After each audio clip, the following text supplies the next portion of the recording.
Here, can anyone see my screen? Again, regarding the midterm, one of your classmates asked whether it's a group project or individual here. I write down right here. You will work with your group. So here, work with your group. So both section have like 60 students. So if I assign you to work individually, it's gonna be painful for me to grade every one paper. It's not fun. So you do group project, kind of reduce the work very quick, and you know how to work as a team. Okay. Any other question related to the midterm project? And you could find it on week 9 here. And again, week 9 in the classroom system. And when you submit it, please submit in the classroom system too. Yeah, don't send email. So I will create another link uh, somewhere. Maybe this weekend we create another Dropbox for you guys to submit it. Okay. Again, like after you guys finish writing, I'm gonna have maybe oral question with you. I need to meet with your team. Maybe 5 minutes, 5 to 7 minutes. Ask you question randomly. So it's important for you to know what you were writing and what your teammate is writing because I'm gonna ask like random question. Okay. Any other question? Do I have a question? No? Okay. So just to revise a little Sir, bit. Okay, sir, go ahead. will there be class during the midterm period, sir? Sorry, could you say it again? Will there be class during the midterm period? Midterm period? Yeah, Oh, thank we're gonna have regular class. Okay, got it, sir. Okay. Maybe some question and answer a little bit, and then if everyone good to go, eh, anyone don't have anything to ask or whatever thing, I'll let you go. Yeah. So it's kind of like for seminar thing.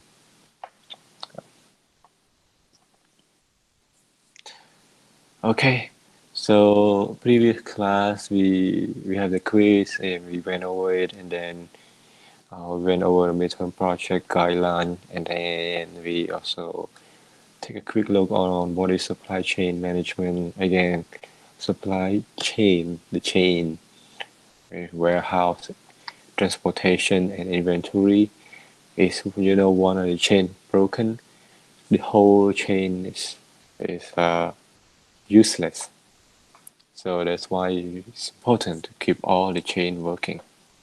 The chain, and the acronym for supply chain management is SCM. So it's integration of logistical function like customer ordering, transportation, inventory, warehouse, planning, scheduling. Yeah, and those operations guarantee that there is uh, interaction between supplier to customer to service provider and to consumer. And one of the key logistic function of supply chain management is planning, like planning and scheduling. And today we're gonna go to another section that relates to planning, what we call demand forecasting. So demand forecasting, forecasting is like predicting the demand in the future. Why it's important to predict the demand? Because we want so the production take time. Like when you produce something, it takes some time. So it's important to make predict. Let's say this month how much product we're gonna sell. So there's no like accurate prediction production. So there's no accurate forecasting. So there's no accurate forecasting here, but you want to get a better case, like a better forecast.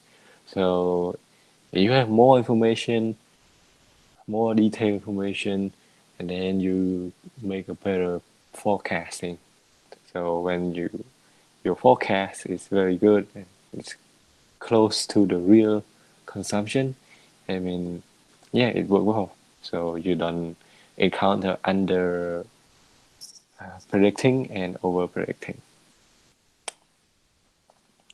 So yeah, if we so there are 2 points here with demand forecasting. So A, we call it under predicting. So when you, let's say, uh, for the next month, like for the next month, June, we expect that, uh, say one company expect that they're gonna sell 1,000 bike. So they put order from supplier 1,000 bike. Then it turned out to be in June, maybe during the summer, and a lot of government they probably ease down on social distancing. They let people out. They start to open business. So people probably spend time biking in their neighborhood. So instead of selling 1,000 bike, like there are like maybe like 2,000 customer order a bike. So but you have only like 1,000 of bike in stock. So first you lost a sale. So if you like you could sell only 1,000 bike, but actually there's like 2,000 consumption demand needed next month when it actually happened. So you lost a sale, you lost money, right? Because you don't have enough product to sell, and the more product that you sell, the more benefit that you will make for your company. Okay, first you lost product when you under predicting something, the demand, and second, the customer dissatisfaction. So yeah, maybe the first 1,000 customer who order the bike and get it, they're happy with it. But another 1,000 who put order and they didn't get it, they're probably not happy with it. And again, when they're not happy with it, you cannot get a bike for them. They probably go to our competition, like competitor, other company who sell the bike. So which make it hard for us to compete with them. So we kind of lost competition. Okay. So again, for point A, you under predicting the demand. There's 3 points. First, you will there's loss of sale. So and then customer dissatisfaction. People are not going to like it. When you run out of stock, what's going to happen? Maybe we're going to say them, oh, they're going to be a delay in the shipment. You have to wait until next month.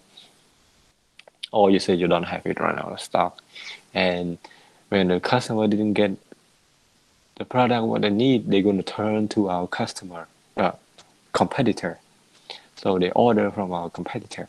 So we also lost the competition. Yeah. We Another scenario, another different story. If you kind of like very optimistic about the sale next month in June, you say instead of putting 2,000 order bike, you order up to like 3,000 to 3,000 because you overestimated. You thought probably you want to, I don't know, you want maybe someone give you an idea to say that it's good to order a bike because it it it's not going bad. It's not going bad like milk or like food. If you sell food, one you cannot sell it, it's going bad. You have to throw them away. But for the bike, probably not. Maybe let's say you believe that to that idea, but June coming, the government ease down on the social distancing, and you're selling your bike, uh, but instead of selling all 3,000, you sell only 2,000. So you have 1,000 more bike left over, right? So left over, what you're gonna do with it? You want sure, even though it's not going bad, but if you keep the bike for a long time, it will become outdated. Outdated. When the product is outdated, no one gonna buy it anymore because it's like the bike is like the phone, but it's not really like the phone or very much. With the phone, we have to release it every year or more than one time a year. But the bike also go outdated. Yeah, in generally, if you over predicting, you order the product more than the customer needed, you have to get rid of it at one point. You cannot keep those kind of product in your warehouse forever. So in order to get rid of old stuff, what you have to do is just to give discount, give a lot of discount to customer and said, oh, there's a 50% discount. Or for example, you go to Eon. So Eon they have like uh, they call ready they call like prep meal. If you want to make a noodle stir fry noodle, there's a section that they have like all noodle, and they put vegetable, put meat, ingredient, everything in one basket. So it's already, but it could last only a week. Yeah, sometimes the manager they kind of like, oh, probably this month, this week we we increase the I don't know the food basket up to 10, but actually only people bought only five. So there are five more remaining. What the manager do to get rid of those products quickly is give discount, like 50% discount, a lot of discount. So discount, yeah, the company will lose money a little bit, but yeah, it not losing. Yeah, maybe lose 50% of the income. And other than discount, they will put product on sale, maybe like put in auction or like sell for everything like in a large amount to other third party. Like for the yeah, it happen a lot to like let's say clothes, like clothes when it is outdated. Let's say Macy have sell a lot of clothes and when it become outdated. So what the company does is it trying to find like a clothes company in developing country or in third world country, and they just want to contact them and sell their outdated clothes to those company in like a large amount of them at the same time. Like it's scrubbing that out of the warehouse. So forecasting, they normally use historical data. So historical data, your company have like stay in the market for many years, so they have a record. Maybe a record, they have probably a list of Excel spreadsheet. Let's say in January, February until December, if they want to do it monthly until December. So they will have like from let's say from 2000 to 2020 in January, how much sale uh, they usually make in January in the past 20 years. February they do the same. They have those kind of record, and then for the next year 2021, they could like based on their historical data that they have in the past 20 years, they could look over it, or maybe like so let's say in 20 year, like in 2020 they could sell 50 unit of the item. Maybe in 2021 there might be some slightly increase next year if the COVID-19 is going away. If it's not going away, there might be some decrease in it. But it usually is based on historical data every year. Let's say if there is no coronavirus, they might keep increasing a little bit.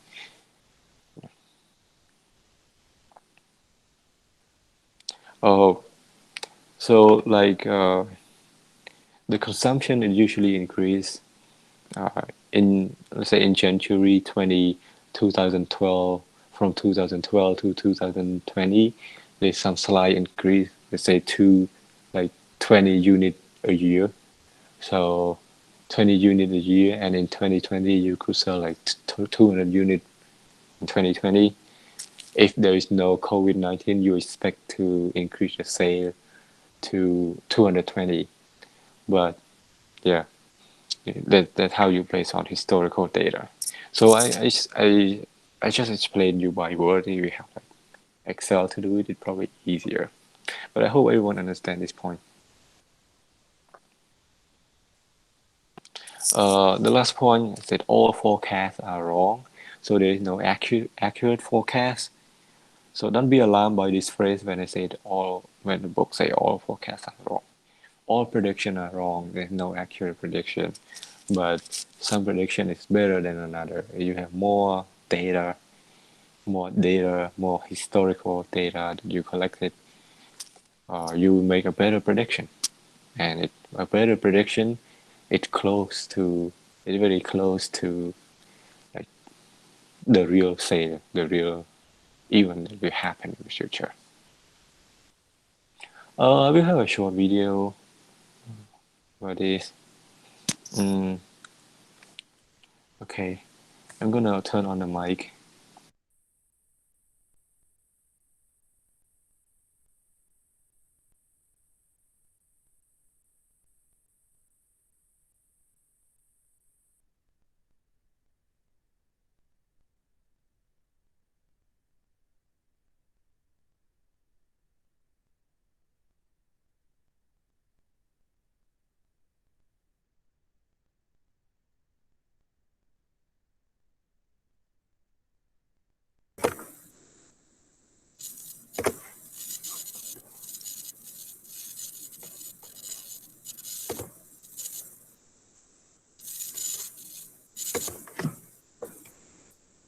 The only topic of this course is definition.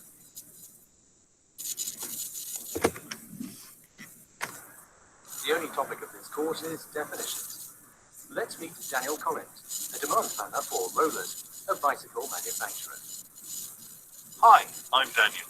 I'm working on improving our forecasts. I'm Henry, the senior demand planner. I'm Anna, the supply chain director. Hi, I'm Karen, a salesperson. Hi, I'm Dina, director of sales. Oh boy, here comes the monthly demand forecast. How do they create these things anyway? By picking numbers out of a hat? Easy, Karen. Forecasting isn't easy to do. I know, but last quarter the forecast was way too low. I could have sold another 50,000 bikes, but we had to tell customers they wouldn't be delivered for 3 months. I lost a lot of commission that way. You're right, because our forecast was so low, we ended up making a lot less than we needed. Other times, we were too optimistic and had way too much inventory. Yeah, and we had to sell at a big discount. Or even worse, we even had to scrap some. But don't worry, guys. Daniel's first priority is improving our forecast.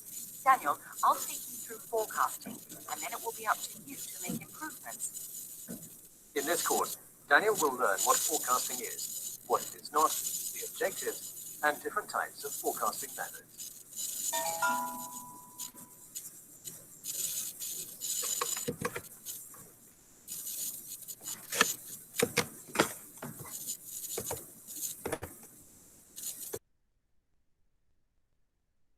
Okay, there's just a oh, sorry. This is a short introduction video about demand forecasting.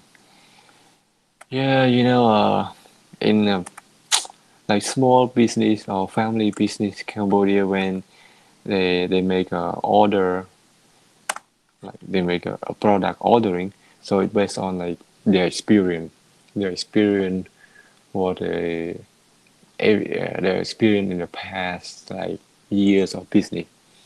But sometimes uh, those decisions are kind of biased because they make this decision based on what they remember.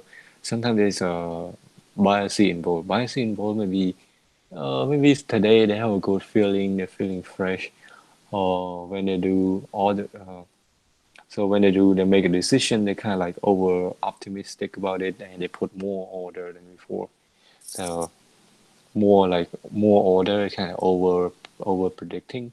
So yeah, it will cause like this one, like be over predicting, like and it will be a consequence later on.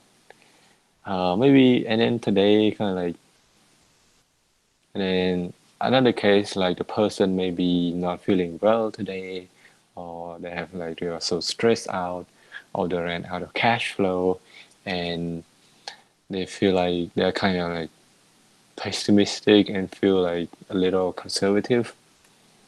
So they might end up under predicting when they put order delivery. Yeah. So when under predicting, you will experience a consequence like loss of sale, loss of competition, customer dissatisfaction, or whatever. So yeah, when you make decision, it's I mean you feel comfortable making decision based on experience, but you need to have some evidence, some data to prove, to back up your decision.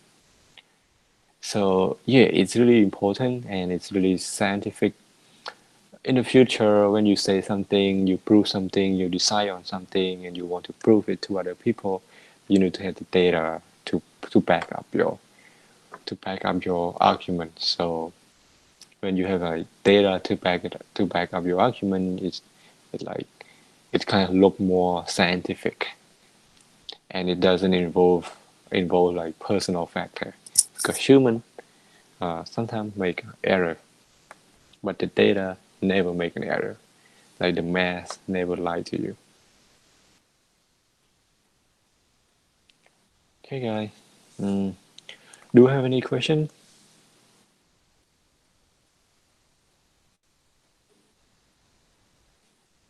Okay, can someone read the first two line here? I need a lady first. Just want to make sure you guys are focused in class. Okay, go ahead, someone. Any lady? Could you read the first two line? The first two sentence. All right, I need to call. I need to call the name. Mo. How I pronounce your name? Moraine. Hoi. Hoi. Yes, Mo. sir. Okay. Moraine. Moraine. Okay. Sorry. Could you read the first two lines? Yes, sir. Okay. Go ahead.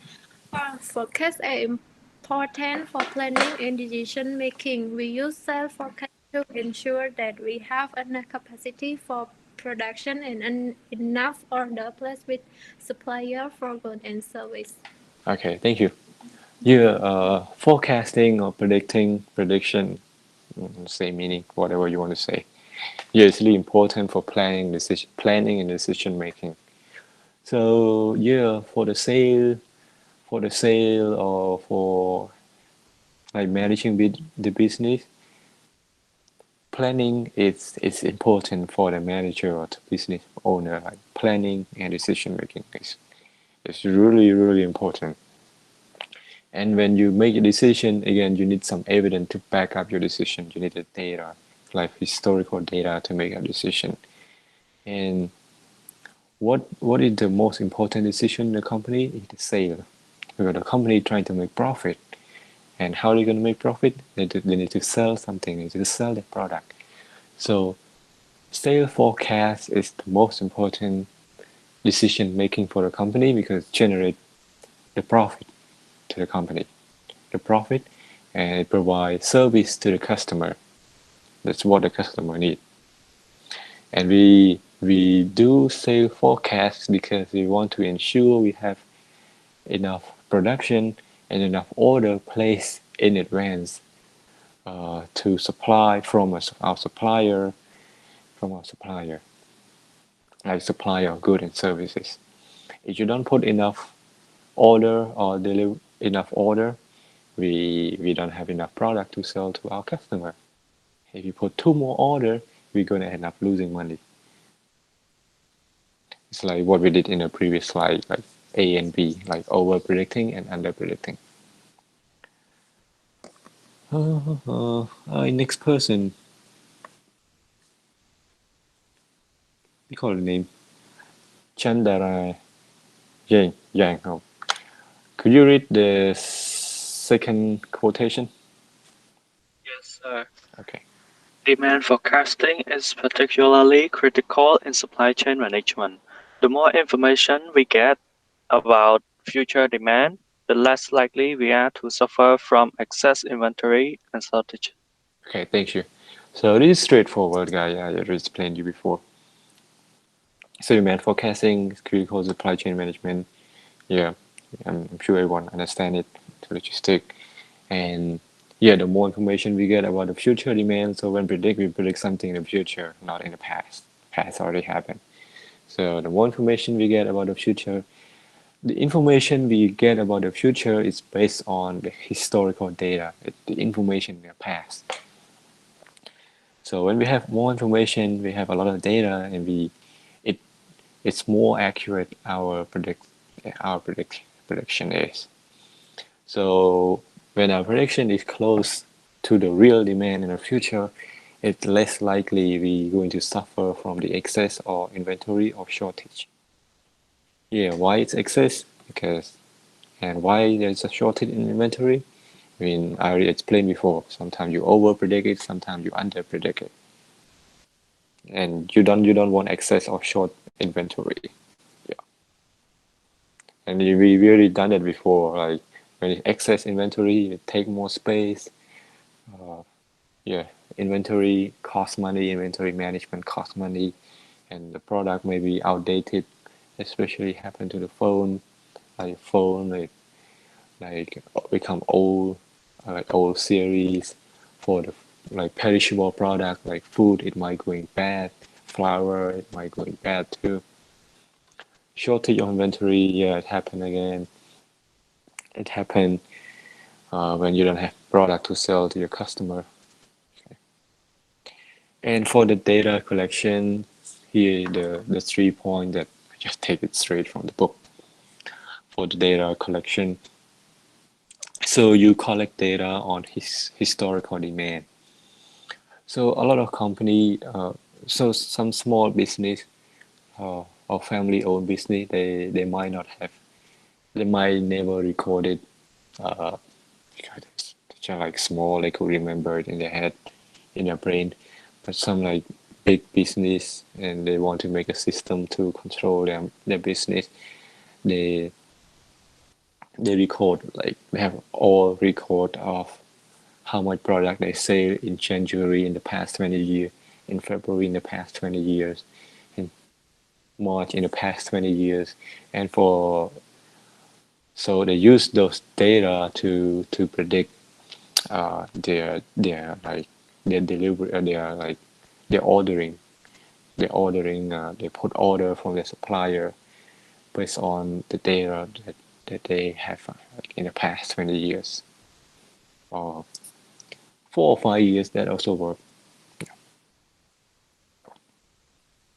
They call it like data collection process. So you and number two, you use a mathematical method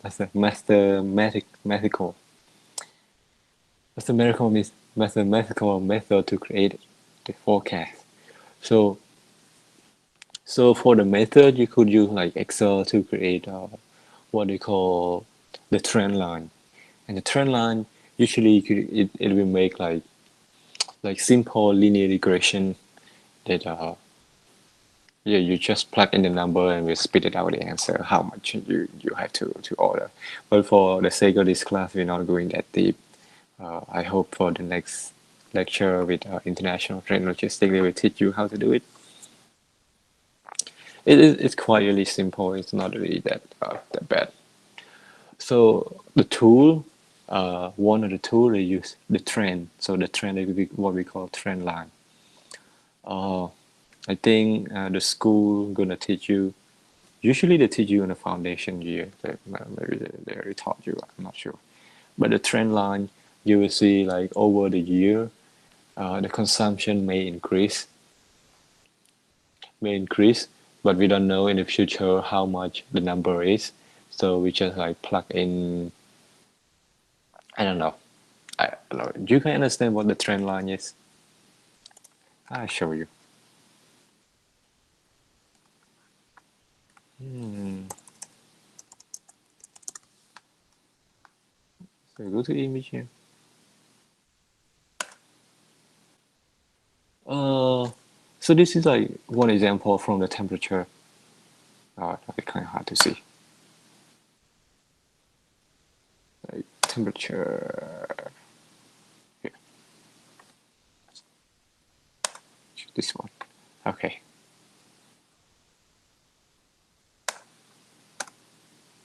This is how what the trend line look like.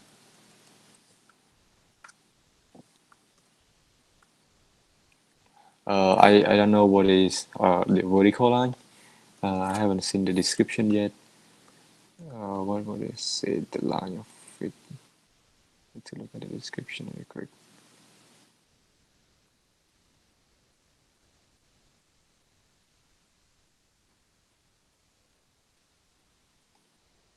Oh, let ignore what is in the vertical line. So, mm, so let's say that the trend line here. So let's say right now it's like 20 degree. Let's say 20 degrees Celsius. Maybe they have to pay for something for electricity per month when the temperature is 20 like 20 degrees Celsius on average. So maybe electricity they have to pay for this month. So this month, on average, the temperature 20 degree, and they have to pay like around $450. And maybe next month, it's getting hot in the summer, and the temperature is predicted to increase to 24 degree. So 24 degree, we don't know how much we're gonna pay. So the trend line will show us we show everything like 24 degree. We have to pay around almost close to $600. Yeah, the same thing for the sale. For the sale here, you just replace this by historical data from months, and then like let's say in January, like sale data in January, or let's say in June, like next month. So sale data in June, and then this is the year, like 2000, 2001, 2002, 2003 to 2020. 2019, 20 is not happening yet. 2019. And then this is the number of sale. Let's say the number of sale here, vertical line. And the trend line is upward like this. Upward like this. The amount of sale increasing. So in June next month, based on the trend line, let's say this is June, based on the trend line, we expect that the amount of sale gonna increase to like around 650 items. Yeah. So this is what trend line look like. Okay. Is there anyone have question about the trend line, the overall trend?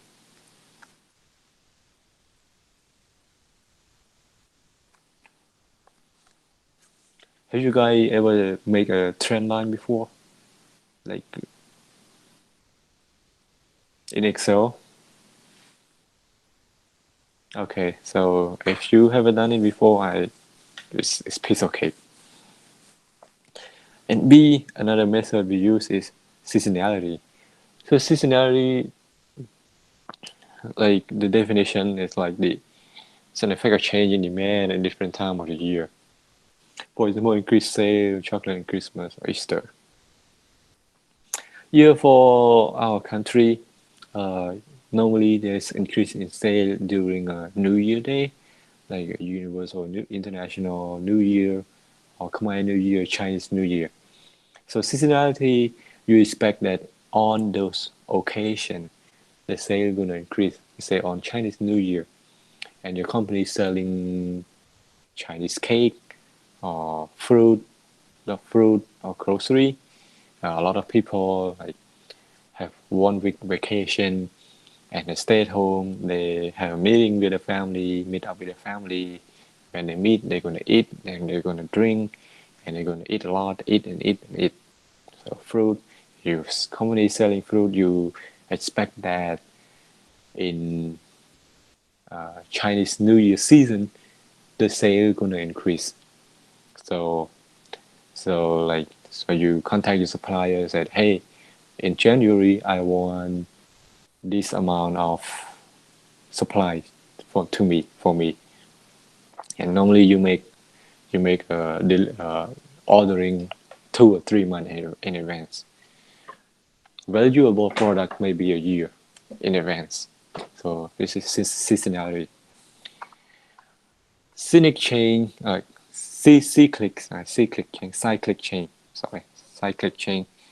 The factor that increasing demand on a regular basis was an increase in sale of DIY project over the weekend. So DIY is like do it yourself. It's just like example here. Anything that you could make yourself. So cyclic chain, if you expect that. So cyclic is normally they do it in weekly in a week. Let's say on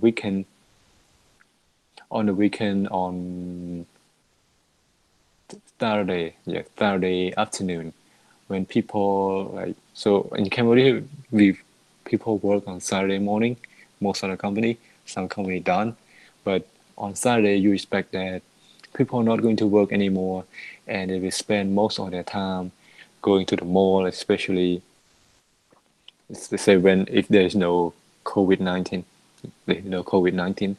in April and May, it's really hot outside, so people try usually go to the mall or somewhere that have like air conditioning to walk around. So if you are the mall manager, you're gonna expect that okay, on on Saturday and Sunday, we're gonna put more products on show, like on the window, so more people could see, and we're gonna like increase inventory by 2 days a week, Saturday and Sunday. For the weekday, we keep our inventory normal, but on the weekend we increase it. Okay. And another tool is random variation or noise. So yeah, if the effect of trend, seasonality, and cyclic change are removed from the time series, some random variation might happen. So random variation or noise. So noise is usually something like, let's say, COVID-19. It also affect the company sale, right? They know that. So when the first time you heard about coronavirus is in maybe during Chinese New Year, late January. But at that time, like everything in Cambodia is normal, economic activity is normal. But your company, let's say a mall manager again, they have to make prediction about their sale in the next 2 or 3 months. And they heard about the pandemic, and they said, "Oh, pandemic probably not going away really quick. It will take a long time to go away." And China and Cambodia is pretty close geographically. Politically, yeah, they are kind of like very close friends, allies too. A lot of Chinese people come to Cambodia all the time. Not going to close border to cancel the flight. So you expect that in the next 2 or 3 months, the pandemic gonna spread out to Cambodia, to neighboring country, and to the world. So as the manager, you heard like the noise, the news, what's going on around the world. So you are a good manager. You're gonna like increase your sale, increase your ordering, like contact supplier and said, okay, for the next 2 or 3 months, we're gonna uh, lower our order by 50%. Yeah, because we don't want to like overstocking. Or sometimes you will say that, okay, if there's no COVID-19, say, all right, next year, 2021, Cambodian economy increased by 10%. People will have money to spend. And then when they have more money, they're going to spend more. And then you're going to contact supplier and said, all right, for next year, January, February, I'm going to increase the number of order by 20% in order to respond to the like increase in the standard living of the people. Yeah, that is also another factor that affect your prediction. And another tool we're going to use market specific knowledge. Number three down here. Oh, where's my mouse? Here. So here, number three, we're going to use market specific knowledge to add any other factor that may have a bearing on the situation and determine whether the forecast is pessimistic or optimistic or whether some tweaking is required. So after you look at the data and the data show you that, okay, next month, like based on historical data, it increased the sale by 20% every year. But like this year, since we have like pandemic and a lot of people kind of like trying to save their money for like necessary item for food supply, so they probably don't want to spend any money to buy unnecessary item. So as the manager, you could use that knowledge, what they call market specific knowledge. Say that, okay, our prediction is optimistic. We have to lower it down. We have to lower the number down. Optimistic means you want to order more. Pessimistic, I mean like you want to order less than expectation. So you use what you heard from the market, what's going on related to economy, related to the market, the sale or other company, and predict to your own one. Okay. Do we have any question so far or right now? Question, guy. This is the end of the lecture, right? For today. If you don't have any question, you go to go. If you do, please stick around. Okay. I think time is up. Okay. Thank you for your attention. I'm going to upload the video as soon as possible, but I'm going to upload it to YouTube, so it's just easier for you guys to access it.